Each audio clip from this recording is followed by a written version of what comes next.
మల్కాజ్గిరిలో ఈటల రాజేందర్ అన్నకు సపోర్ట్ చేస్తున్నామండి. బలహీన వర్గాలకు, కింది స్థాయి వాళ్లకు తాను ఆశాజ్యోతిగా ఉన్నాడు. తాను చేసే పనులు కూడా చాలా బాగున్నాయి. ప్రజల మధ్యలో ఉండి తాను చాలా కష్టపడే వ్యక్తి. ప్రతిపక్ష పార్టీ వాళ్ళు అనగదొక్కినా కూడా తను ధైర్యంగా ముందుకొచ్చి పోరాడాలని చేస్తున్నాడు. ఆ అవినీతి మయం నుంచి బయటకు వచ్చి ప్రజలను కాపాడుకోవాలన్న ఉద్దేశం తనకున్నది.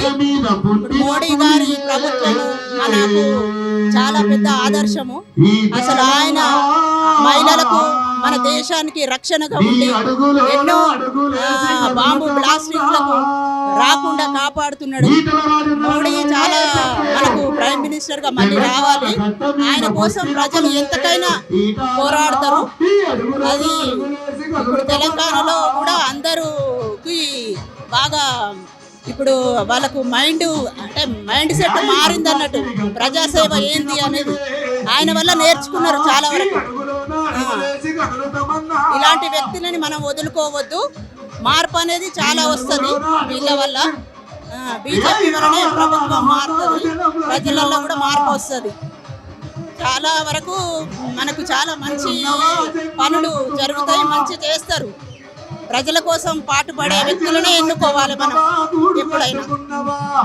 ఈరోజు భారతీయ జనతా పార్టీ మల్కాజ్గిరి పార్లమెంట్ అభ్యర్థి అయినటువంటి శ్రీ ఈటల రాజేందర్ గారు నాగోల్ నుండి కొత్తపేట వరకు రథయాత్ర చేయడం జరుగుతుంది.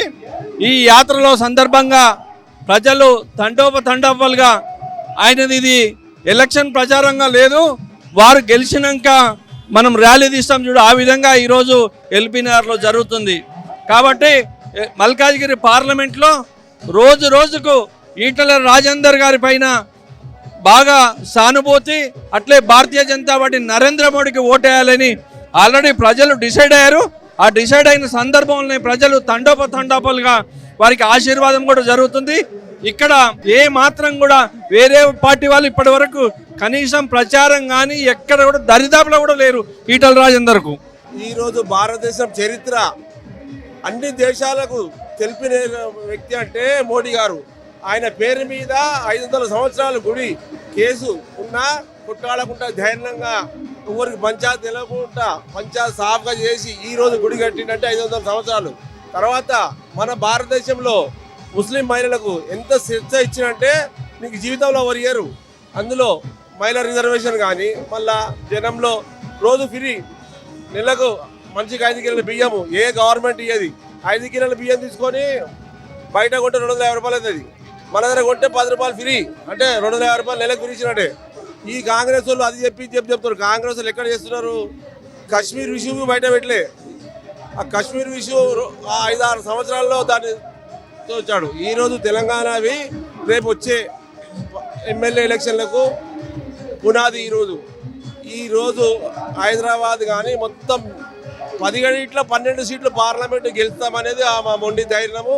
మాకు ధైర్యం ఆయన ఇస్తున్నాడు కాబట్టి అది దయచేసి భక్తులు కానీ, ప్రజలు కానీ, చుట్టుపక్కల ఓటర్స్ కానీ కంపల్సరీ గుర్తుపెట్టుకొని కమలానికి ఓటు వేయాలని జై శ్రీరామ్. అయితే మీరు చూసే ఉంటారు మన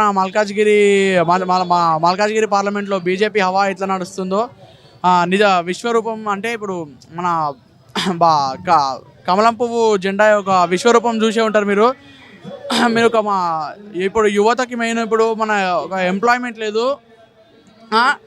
కాంగ్రెస్ ప్రభుత్వం అన్నది నిరుద్యోగ వృత్తి ఇస్తామని, అది ఇప్పటివరకు కాలేదు. అయిందంటే ఒకటే ఫ్రీ బస్సు. మీరు ఒకసారి ప్రజలు ఆలోచించాలి. ఒక్కసారి మన మల్కాజ్గిరి పార్లమెంట్కి మన మాజీ ఎంపీ గారు ఎన్నిసార్లు వచ్చారు? మన ఎల్బీ నగర్కి వచ్చారా? నాగోల్కి ఒకసారి అని వచ్చిందా? మన కొత్తపేటకి ఒక్కసారి అని వచ్చిరా? ఒకసారి ప్రజలు ఆలోచించాలి ఒకసారి. ఇప్పుడు నాకు ఫస్ట్ ఓటు కాబట్టి నేను మోదీకి వేస్తున్నాను. ఎందుకంటే మోదీ గారు ఒక ఐకాన్, ఒక మన యూత్ ఐకాన్ లాగా.